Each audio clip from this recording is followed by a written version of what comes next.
Who invites you to a weekend in the country in the company of Nigel Hawthorne. From this weekend's Going Underground season, the true story of one of the great escapes of the Second World War, now on BBC Two, recounted by those who lived to tell the astonishing tale.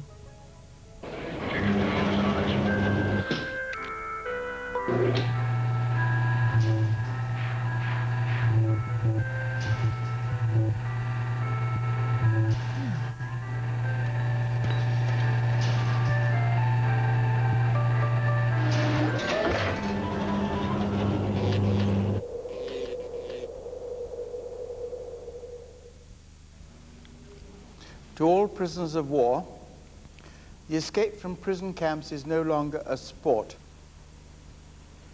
Urgent warning is given against making future escapes. In plain English, stay in the camp, where you will be safe. Breaking out of it is now a damn dangerous act. The chances of preserving your life are almost nil. Escaping from prison camps has ceased to be a sport.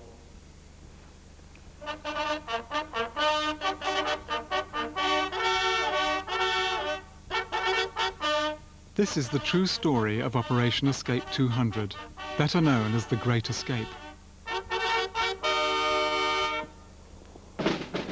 It took place in March 1944, but what began with heady optimism ended in tragedy when 50 Royal Air Force officers were murdered by the Gestapo.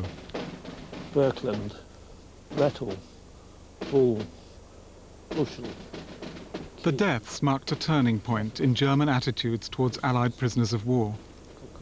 With an invasion on the horizon, the Nazi authorities were no longer prepared to look leniently on escapers at large within the Reich. Until the Great Escape, you escaped, you got caught, you spent a week or 14 days in a cooler, you came out to the applause of your friends and the cheers of everybody else, and that was it. It was only after the murder of the 50 that it became literally deadly serious.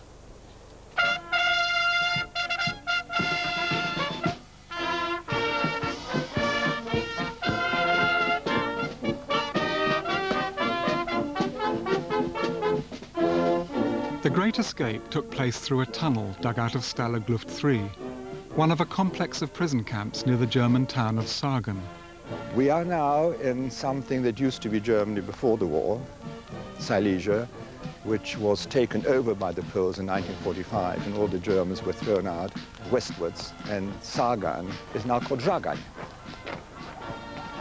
It was a long way. I mean, if you look at the map and if you think of where Luft 3 is and where England is, or even Norway, it's a long, long way from home.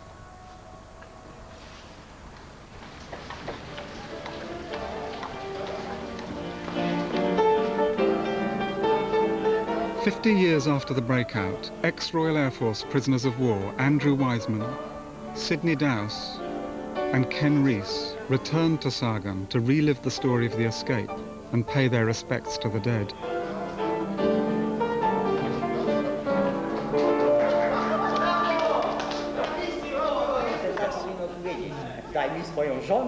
And your answer should be, give me your wife and I'll find out.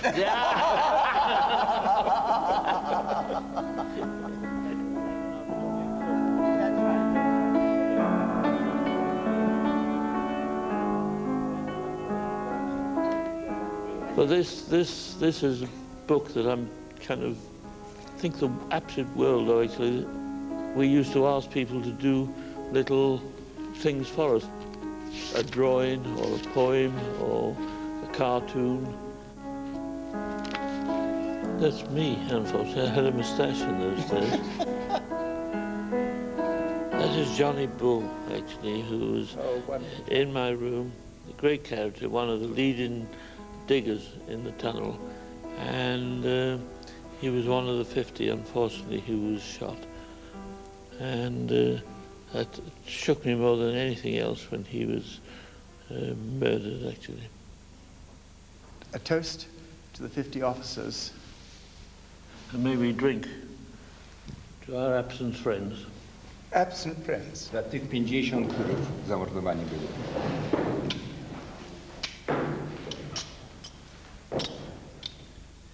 I żeby te czasy się nie wróciły. And so that these days should never return.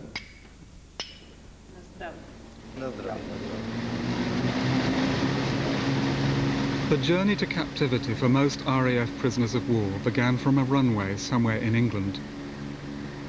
The men who appear in this program were in their early 20s when they took off on their fateful last sorties to Germany. They were among thousands of young Allied flyers who survived the trauma of shoot-down to spend most of their war behind barbed wire. After about 10 minutes of throwing the aircraft all over the place, trying to get out of the searchlights without success, one of the rear gunners said, "Messerschmitt on our tail, skipper." A lot of smell, a lot of fumes, and one engine caught fire, and rocking wings and shouting bail out and so on. I was unable to get more than about half of my body out of the cockpit. But I suppose eventually, as the aircraft went into a very steep dive, the air pressure was enough to force the hood back, and out I went.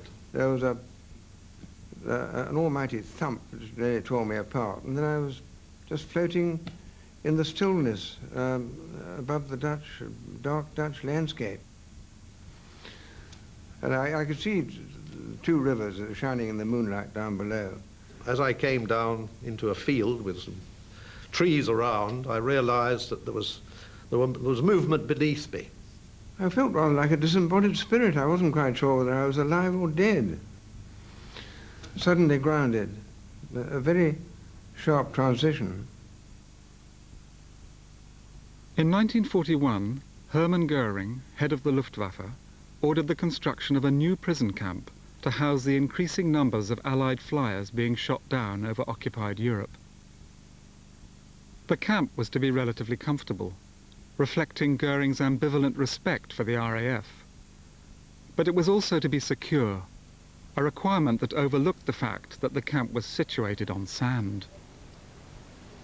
Nature has long since reclaimed the site of Stalag Luft 3, but in 1944 nearly 5,000 Allied airmen were housed in the wooden huts that once stood here.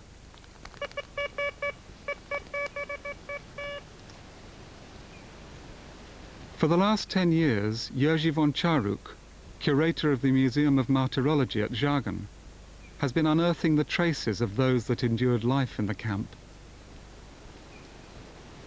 Jest tego naprawdę na tym terenie jeszcze bardzo wiele. Oczywiście wszystko to jest bardzo mocno zniszczone, no ale niestety stanowi to pewne źródło historii, ponieważ za każdym z tych przedmiotów stał kiedyś stał żywy człowiek, który nie wiadomo, czy do dnia dzisiejszego jeszcze przetrwał. I mean, you were 12 people in a room for 24 hours a day, and you didn't get on with some people. I remember one Dutchman who slept on the bunk above me. Every morning he used to hang his feet over the bunk and put his clogs on my chest and then clog to the window and spit and say, "Another bloody day in this godforsaken country." And he said, "Why don't you come outside? We'll have a chat." So we went outside. And I said, "Please stop doing it." And he said, "Look, Andy, you talk too much. And that gets on my nerves too. So let's learn to live with each other." And that's what it was really all about, learning to live with each other, because you couldn't get out. Those who went to English public schools found it really more acceptable because it was cold, the food was lousy, and there were no women. The thing that people seem to miss least and talk about least were drink and sex. Women, not sex. Well, Women. women. Well, most of us call that sex. Mind you, we played a lot of rugby, we played a lot of games.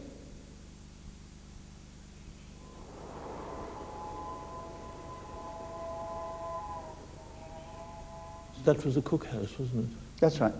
And that building at the end is the theatre. The Germans allowed us to build a theatre. They supplied the material, and we did all the work. And when I say we did all the work, I did nothing at all.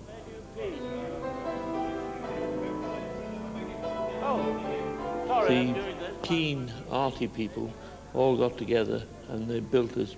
It really was a beautiful theatre. These are some of the plays that they put on, actually. So we did have some better women. I don't know whether I've got any photographs of the better birds. It was all part of the Germans' idea of if there were amenities, the prisoners of war would stay in the compound and wouldn't attempt to escape. So within reason, they were prepared to make things available. With some help from other people, I used to put on 2 concerts a week in the theatre. So I was absolutely shameless, anything I could do to get gramophone records.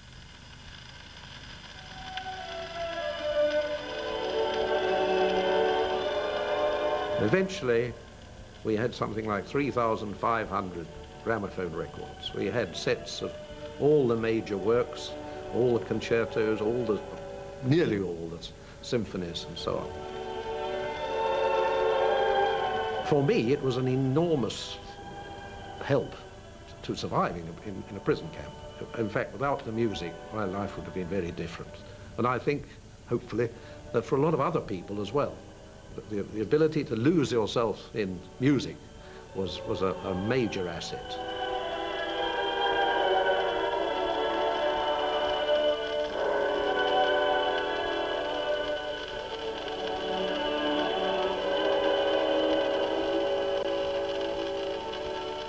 Compared to Auschwitz and Belsen and Sachsenhausen, Luft 3 was a holiday camp. I mean, compared to the concentration camps. Yes, I think one felt one was reasonably lucky. Stalag Luft 3 may have been relatively comfortable, but it was certainly not secure. Many prisoners chose to tolerate captivity and stay put, but just as many were determined to escape and get home. Digging was the favoured way out. The third one, is it? Yeah. Where's the hydrant? Across this road, into these, across the Vorlager into the woods here. We should have come out into those woods over there. Within months of the opening of the camp, the sand beneath the huts had become riddled with numerous small tunnels as hundreds of airmen began burrowing to freedom. 9, 10, 30 feet. Come on, Sydney. Which way? 1. But few of these early attempts were successful. This way? Why this way? Just through here. Let's see if we can see anything we can. The idea of a well-organised mass breakout was the brainchild of Roger Bushell, a charismatic South African who had already escaped several times. It had been decided by Roger Bushell and the senior British officer that only 3 tunnels were to be built. No other tunnelling was to be countenanced, and the whole thing was more or less nationalised, so to speak, under one umbrella. The tunnels would be dug simultaneously. They'd all be 30 foot in depth, the vertical shafts. Tom, Dick and Harry, they were named.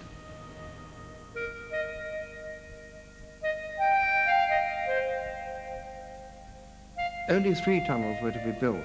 If one was caught, there'd still be 2. If 2 were caught, there'd still be 1, you see. The safety in numbers, so to speak. Here's some bricks and mortar.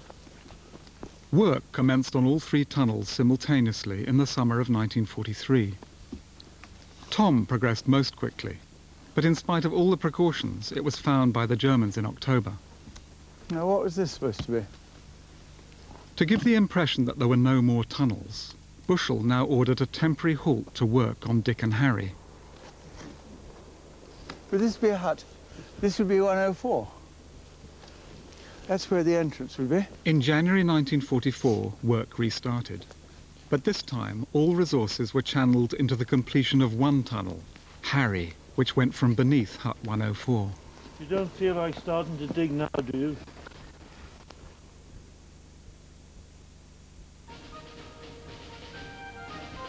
The key to success lay in the skillful disguising of the tunnel entrance.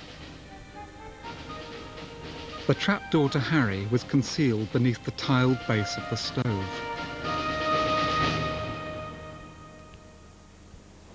The German stove that heated the room and you could cook on a little bit would be sitting on top of this. And that would be keeping us warm, so cold. And as you can see here, all they had to do, they had to take these tiles off, first of all, and then reassemble these tiles into a platform to make the top so that the Germans wouldn't be able to see it. I don't think it occurred to them that we could get through the concrete. You know, we'd have tools to get through concrete into the ground. And the shaft itself was about 2 foot square, so that went straight down, so you had kind of 6 inches of solid cement all round. So when they came in looking for tunnels, they could probe anywhere, but they couldn't get in there. This is the person who was actually digging the tunnel and was digging away with tin, and he brought the sand back behind him and pushed it back. The face man would work his way up to the front. He would scrape away at the cold face, as it were, the sand face, until he had enough room to put in a frame. The frames really were designed to stop the sand above from falling down into the tunnel rather than actually supporting the weight of the sand. There were a lot of people who wanted to dig, but there's no place for them because we had to have what we called experienced diggers like Ken. An experienced digger is somebody who, even if he hasn't done a little bit of digging, has an aptitude for it. And he can do it. He can go straight. He knows exactly where he's going. He doesn't start going down to Australia or up to heaven. And he knows exactly where he's going. Well, I think I got onto the digging team because I was being Welsh, and when I walked into the room, they obviously thought I was a Welsh miner.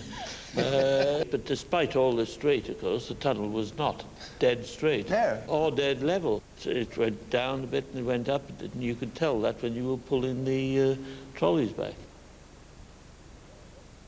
The trolleys were constructed in an underground workshop at the bottom of the main shaft. They ran on wooden rails and were used for hauling the sand back. The trolley itself, if you looked at it, was a very simple, elementary thing, the kind of thing that almost like a child's toy. But to produce it, and to produce one that could stand up to the wear and tear and carry the load, as it turned out the weight of a man, was quite an achievement.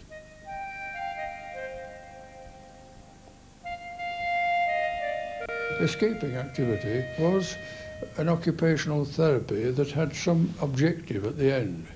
You knew very well that the prospects of getting out and getting back to England were very, very slim, but it was an objective, a clear-cut objective. There were something like 500 people involved, and one of the most important jobs was upstairs, and that's why a lot of people never ever got down into the tunnel, because upstairs you had to have hundreds of chaps, literally hundreds of chaps, who were following the Germans and just watching the Germans and finding out where they were going to go and making signals if any of the ferrets suddenly came in and started heading towards the particular hut in which the tunnel was.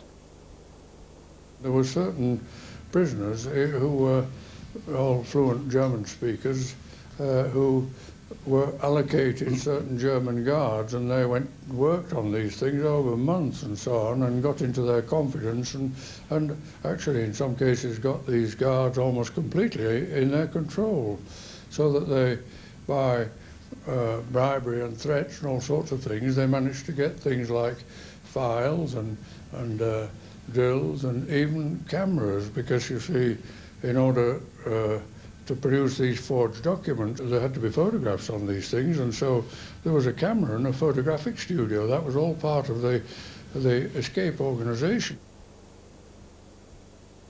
The good thing was the tremendous ability that people showed, the tremendous talents that people had when it came to making passes or taking clothes and converting uniform into civilian clothes. The tremendous talents of ordinary people were unbelievable. Engineers, surveyors, mathematicians, carpenters, Uncle Tom Cobley and all, you see.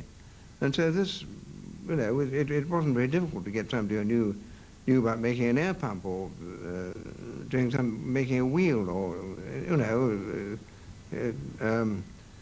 hooking up with the Third Reich's electricity. Let's have a go at this. Be a bigger piece than that. But if that is warmed up carefully over a stove, it becomes pliable. So you can bend it up into the form of a compass, and the material is non-metallic and therefore doesn't affect the magnetic part, which is a sliver of razor blade sitting on a pin. All escapers need compasses.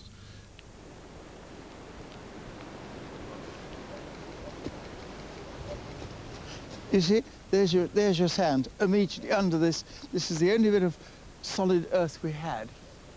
And then you had all this sand here, see? And you kick that like mad, and you'll get sand and sand and sand and sand, nothing but sand. You had to get the sand hidden, because if you just literally put a handful of it down on this type of surface, it would stand out. Getting rid of the sand was the trouble. They tried lots of different ways to start, but the popular one was they had two sausages down the legs of their trousers with a clip at the bottom with the string going into the pockets. And in your pockets you pulled the catches and you just kept on walking. And you would shake your legs and shake your legs, do that sort of thing. And then you were just walking around and shuffling about and just spreading the sand. And when the bags were empty, then you came back for some more bags and did it all over again. Yeah, he'd just go around with his hands in his pockets, opening the bottom when it was all clear, and then he could close it if he saw any goons about, you see. It worked, well, extremely well. They disposed of 130 tons that summer.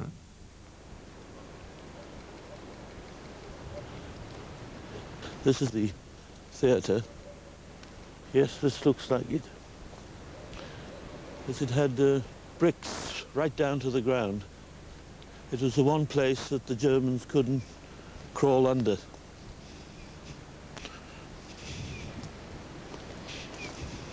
And under the floor of the auditorium was a great hollow space waiting to be filled up with sand. All along here, as you can imagine, sloping away, and was excellent.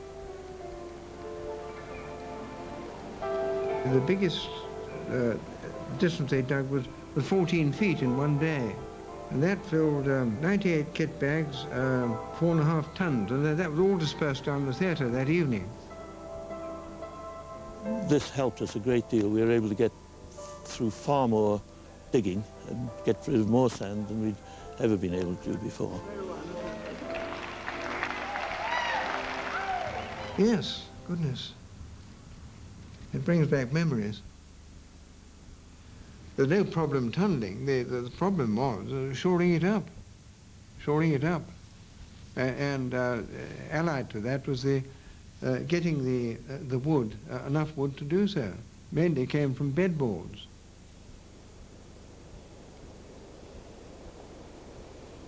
If you take a kind of one board of everybody in the camp, it was 1,000 bedboards, which were about, I suppose, about 6 inches wide. That's right. And the width of a bunk bed, 2 foot or something long, and that was ideal for the tunnel. This went on over a period of months, and the number of bedboards that were taken from each bed increased considerably until this mattress that you were on was sort of like that and so on, and we had to use string and all sorts of things in order to try and support the mattress. You were 25 feet, 30 foot down, and no one knew you were there. You know, you couldn't very well tell the Germans, we've got a tunnel here, so if anything happens, would you dig us out fairly quickly?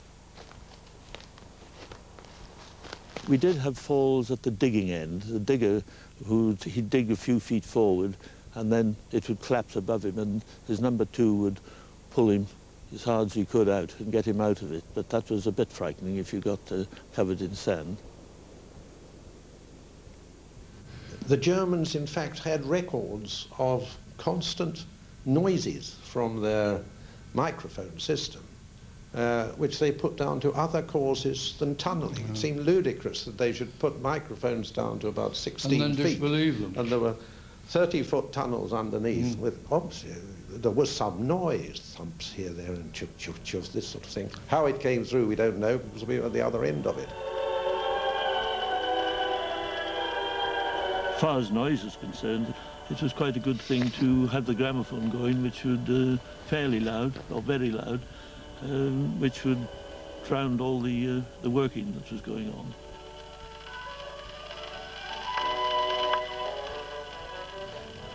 You smell your own sweat, and you smell sand. Damp sand, usually damp sand anyway. And you don't think very deeply. No, the only difficulty of the tunnel really was if you went down there and you kind of slightly in trouble because you'd eaten something a bit wrong.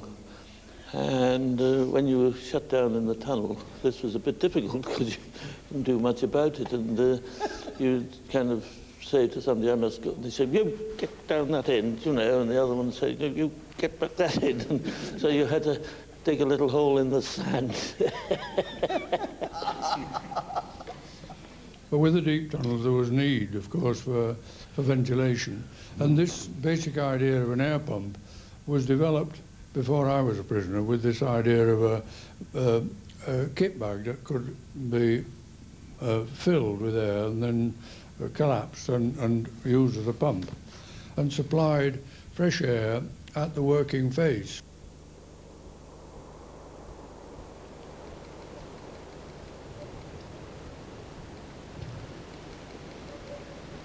To jest fragment przewodu wentylacyjnego, który doprowadzał powietrze świeże do podkopów.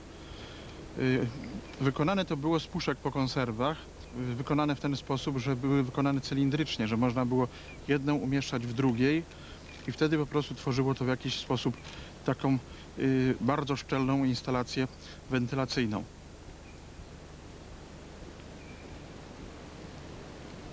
Ten fragment broni został odnaleziony około 10 lat temu na terenie Stalagu Luft 3 i pierwotnie, z tego co mi wiadomo, był zamontowany na wieży strażniczej, która chroniła, żeby ewentualnie nie uciekali.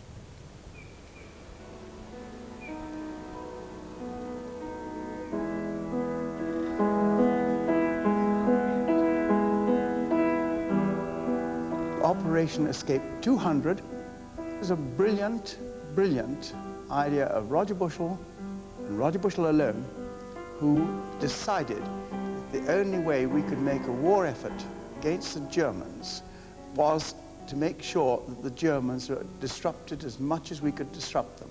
And the only way to do it was to get out 200 officers. And that was his vision. It was not, it was an effort by people who genuinely wanted to escape and get home and do their duty. And I really think that they didn't do it for the great escape, etc., etc. They did it because they wanted to get home. Now, I totally disagree with you. First of all, the whole camp didn't want to do their duty and get out. 600 officers worked on the Great Escape. There were many officers that were anti-escape. There were many officers that wanted to work on their law degrees and other things. Well, I disagree. It rather sounds the way you put it, Sidney, that these people were not kind of RAF officers and British. They all were actually, but they just had different views. It wasn't all just love and happiness. There were a lot of people that thought escaping was stupid, the war was coming close to an end, we were beginning to win it, and a lot of people didn't want to do it. There were people who refused to give up their bedboards, and I can tell you that. I could even name them if you want me to, but I won't. I wouldn't like to say you are completely wrong, but I would like to say that I'm completely right. As I'm on the right channel, I think I'm right, and you're on the left channel. You are very wrong. The last digging teams emerged from Harry on the evening of March the 14th. The final weeks had been frantic. but the tunnel was now ready. This is 100 feet on here, so if we do that 3 times, plus the 34, that's right, we should fall down the exit at the other end. Absolutely right. Okay. Okay, off. Here we go. Good. The date of the escape was set for the moonless night of March the 24th. Keep going. Once the decision was made, teams of amateur cooks began baking escape rations. And a small army of forgers stamped hundreds of passes and identity cards with the date of the escape. Now there was no turning back. Come on, brother. You get across the road as far as I'm concerned. I have a feeling this is over. 200 officers were to escape. That is out easier going underground. Careful when it goes taut that you don't fall down the shaft. The first 25 were selected by Roger Bushell as those most likely to make a successful home run. Here we are. The remainder were drawn from a hat. Trees have grown up. So really, the wood would have started about... No, this is roughly where it was.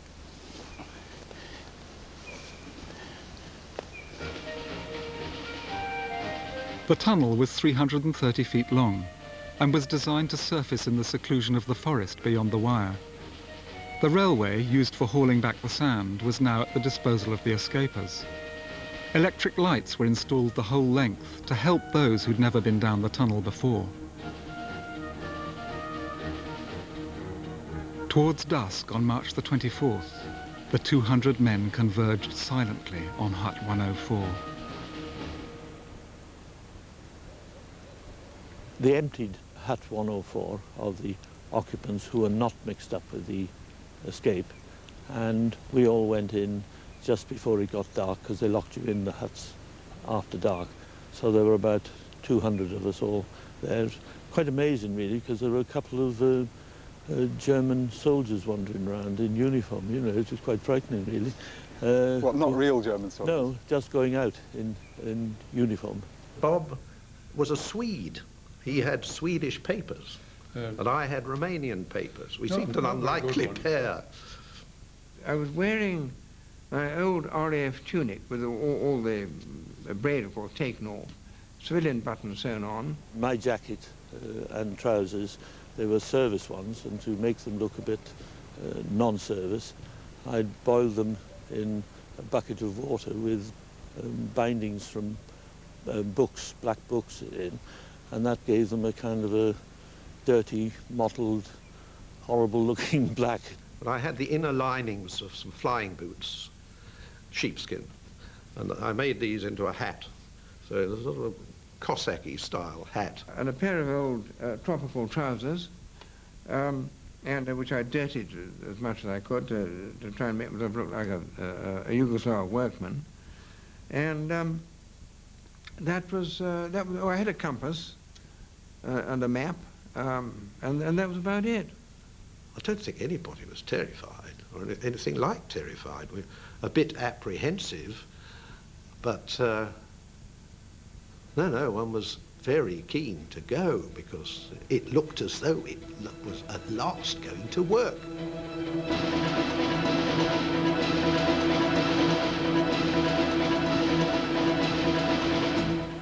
The teams went down, Johnny Bull, John Marshall and Roger Bushell, who were going to open the tunnel up. They'd left it about a foot, 2 foot to go. They took quite a long time, and messages came back that they'd had difficulty opening up the tunnel. Johnny Bull and Johnny Marshall trying to get this trap door open, knowing that it had frozen over. Nobody had allowed for that.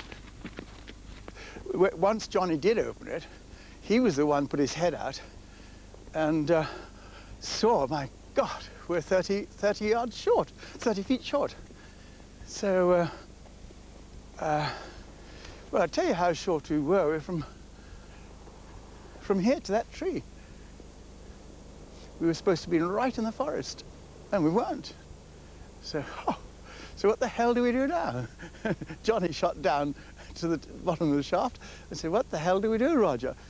We're short. Roger said, how short? A lot short. So they then decided on a plan of action of having a rope tied to a tree going to the end of the tunnel. One would go to the wood and pull the rope when it was clear, when the guard was not in that area. Roger gave the instructions, 1 pull, stop, 2 pulls, go. And then having done that, he sort of shook hands, cheerio Dynamo, he said, see you in London, and off he went. Well, I gathered up my stuff and I climbed down the shaft. It was like going down the hold of a ship. You were hauled up to the first halfway house, which was Piccadilly. Then you changed trains, and then you were hauled up to the next halfway house, which was Leicester Square. And you had to lie full length out on the trolley, and you had appeared to be quite fast, of course. You had your nose just off the line. Chaps took it in turns to pull the escapers up the tunnel, and then they took their own turn and then went out themselves. They were hauled up to the exit. I must say it was a very a nice way of leaving a prison camp, of escaping, and there you were standing in the exit hole looking up at the stars.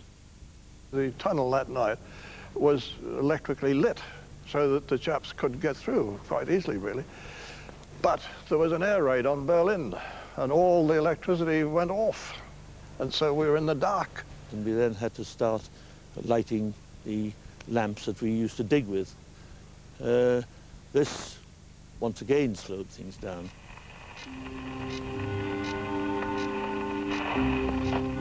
Just after midnight, it became clear that not everyone would make it. So it was decided that once the first 80 were through, the tunnel would be sealed up. But the problems were not yet over. A lot of the chaps escaping hadn't actually been down the tunnel before, and some of them didn't like it very much, and they tended to, you know, disturb the fittings and to cause small sand falls, and so all of those damages had to be repaired on the spot, and so that took time as well.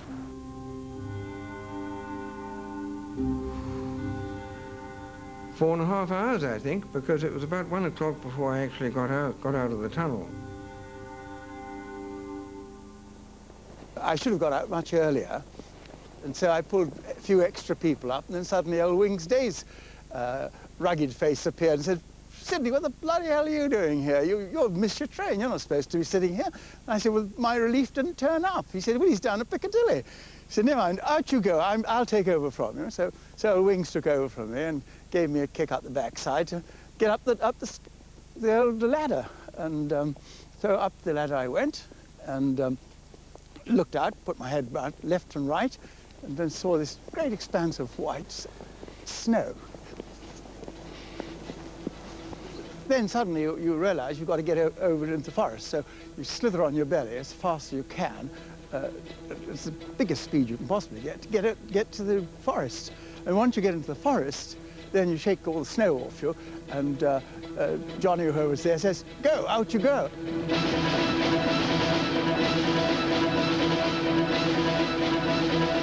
The air outside the wire was entirely different from the air inside, because it's the air of freedom.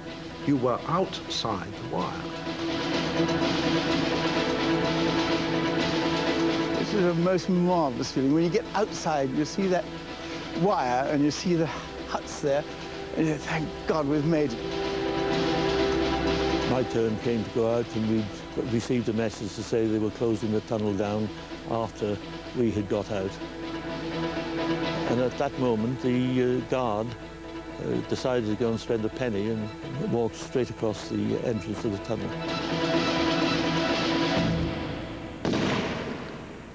As soon as I heard the shot, we realized immediately that the tunnel had been found.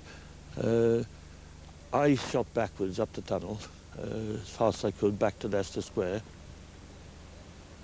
Once we were all out of the tunnel, we put the stove back over, and it was all kind of looked just normal.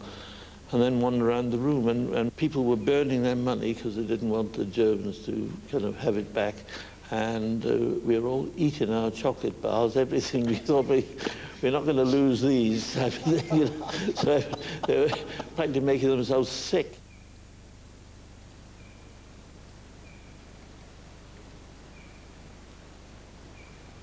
I think had given another 10 minutes and we would have all been out. And that would have been, the tunnel would have been closed down and they wouldn't have known anything about it until Appel, which was when we were counted, the next morning. Ken Rees was to have been 78th through the tunnel, but only 76 got out. I really was almost in tears. I don't think I've ever been so disappointed in my life. I could have cried, actually, as I sat in the cell in the cooler, thinking, God, all this work, my big chance of escape and getting home is gone. The escapers fanned out into the Silesian countryside. Many made for the local railway station, where they hoped to catch a train north to Stettin or south towards the Czechoslovakian border. Although one of the first to get out of Harry, Sidney Dowse didn't reach the station until nearly dawn. Walk through here, slowly, seeing God knows how many Crees, escapees from Harry, hanging around still this hour of the morning. And I thought, my goodness. Came up slowly to this counter here. I kept back a little bit because I didn't want the girls to see me, the ticket girls at the time, in case they recognized me. My train that I wanted to catch, I'd missed, and I had a long time to wait for the next train.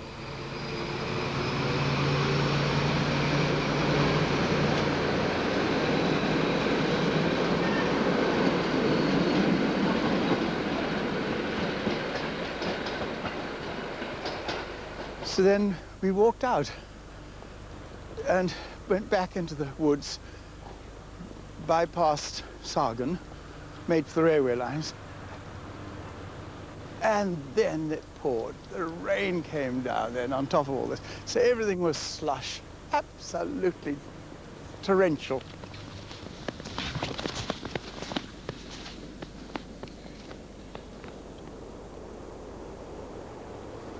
The breakout created a state of national alert. Within hours of the discovery of the tunnel, the hunt was on.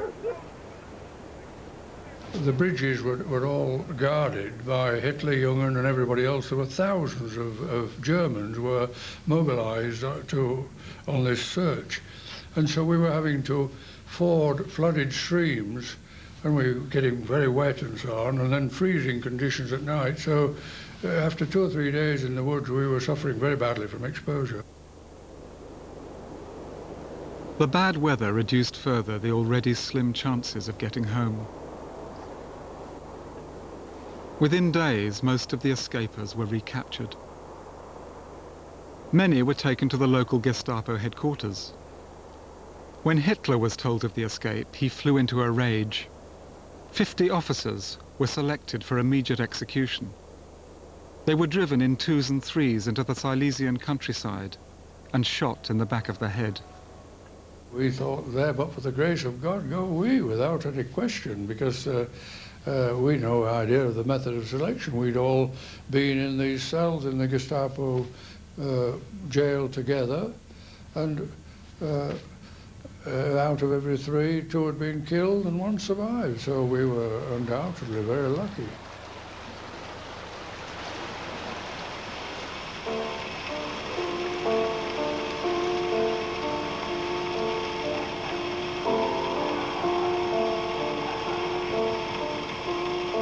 The bodies were cremated. The urns containing the ashes were brought back to the camp. I don't think I believed it, and I think a lot of us didn't believe it, even with the urns. We didn't really believe it. It wasn't conceivable.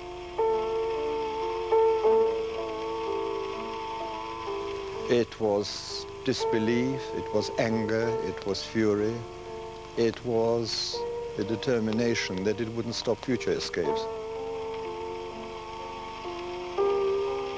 The camp was absolutely stunned, you know, it was absolutely silent. People were absolutely horrified at this mass murder it was really. I don't think I can say much more on that, really.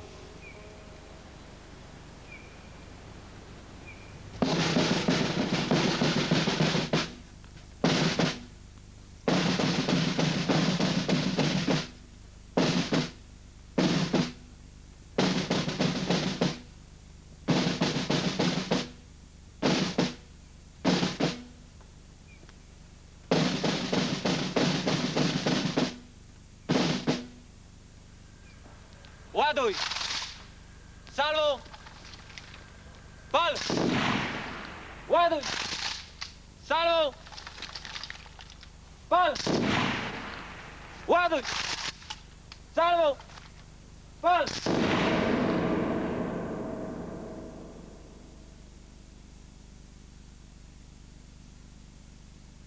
With that casualty rate of 50 people dead, I don't really think it was a great escape. I think it would have been a great escape if we'd got 50 back to England with only 3 killed. And if we'd only on that kind of casualty rate, I'd have been willing to accept it. Only 3 made it home after the Great Escape. 2 Norwegians and a Dutchman. 23 other survivors, Sidney Dowse spent 10 days walking east towards Poland. But he was eventually picked up. He was taken to the concentration camp at Sachsenhausen. There he found 3 other hairy escapers, including Jimmy James. Risking almost certain death, they immediately set about digging another tunnel, and within months had escaped again. Again they were recaptured. This time they were sent to Sachsenhausen's notorious cell block. Both men spent 5 months in solitary confinement, expecting each day to be their last. They were saved by the German capitulation.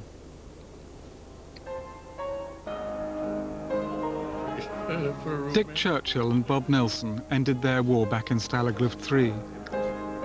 As did Henry Lamond, who'd never got down into the tunnel that night. Along with Andrew Wiseman and Ken Rees, they sat out the final year of the conflict.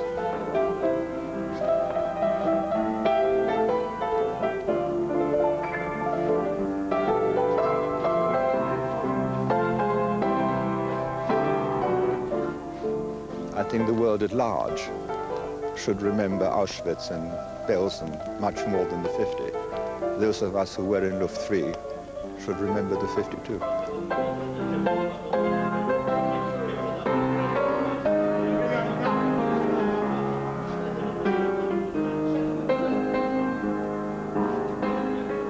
The film treatment of a remarkable wartime escape can be seen later tonight on BBC Two. The Wooden Horse is at 11:30.